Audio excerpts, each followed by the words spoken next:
Eline Lombard's farm is still taking shape. Voilà. But she savors every second she spends with her animals. She's been raising these Sarda sheep, a breed originally from Sardinia, for 4 months now. Every morning starts the same way, with milking time. We're really just getting started.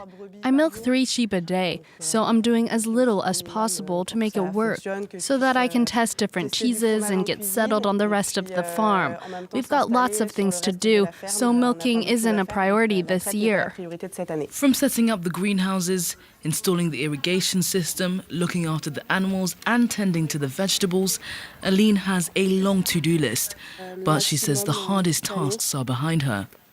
We love being here in the greenhouse or with the animals. The hardest part has been all the admin. It was all the steps of setting up a business, all the people you have to talk to, getting a loan from the bank, dealing with all the agricultural authorities. It was hard because you have to remember everything. You have to be tenacious, and it's not always fun. This evening, after months of hard work, the farmers will finally be selling their very first products. Julien admits he's a little stressed, but is satisfied with the work they've accomplished so far. It's all going to the locals, who we've introduced ourselves to. So it's a real pleasure. It's another step on the long and bumpy road to setting up a farm. Currently in France, it's difficult to even find land to set up on, and even harder to buy it. We're in a touristy area, and there are people with fairly high purchasing power who come to buy these farms as second homes. So that was our first problem, getting here before other potential buyers arrived.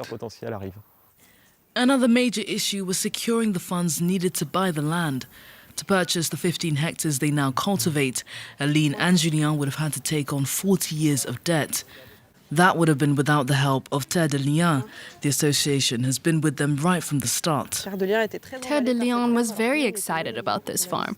We weren't as enthusiastic when we visited, but now we're very happy. And it's partly thanks to them that we're here. Well, it's actually all thanks to them, because they didn't let us make the investments on our own. They bought the land while we bought the buildings. So that made a big difference and helped us a lot financially. The competition isn't just for the real estate, it's the precious fields that have already been worked on by other farmers that are coveted by all, who see it as a way of increasing their income.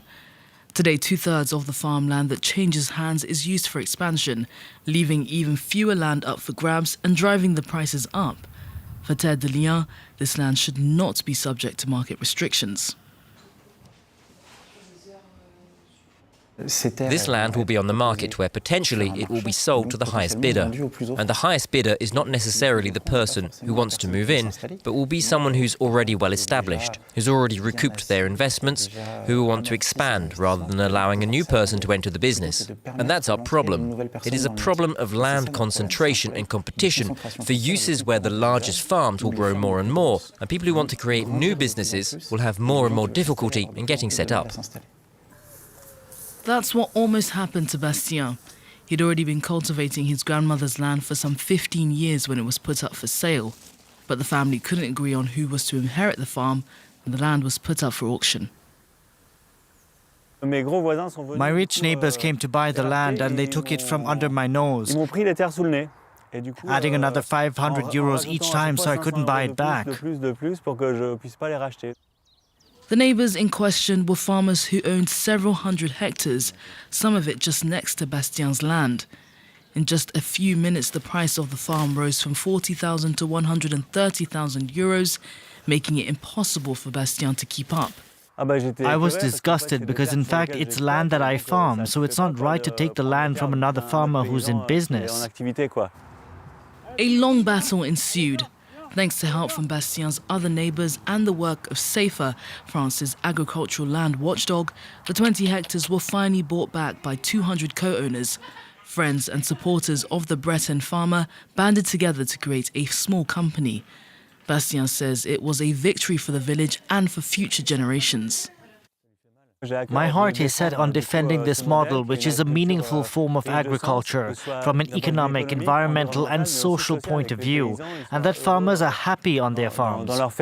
Another part of the fallout from giant farms developing in France is land grabbing by large agricultural corporations. They are at times the only ones able to raise the necessary funds, but can be more concerned with getting a return on their investment than creating an ethical business model. Today, 1 in 10 farms belong to one of these companies. Unfortunately, this certain form of agriculture tends to expand, tends to control more and more land, and become the only model, the dominant model of farming. And that's tragic for employment, for the quality of life in the countryside and for the environment. Ted Delian says it's critical to help young farmers set up their businesses. Each year, around 7,000 throw in the towel due to a shortage of land. It's a job that is nevertheless essential for the future of France. Nearly 20% of land will change hands by 2030.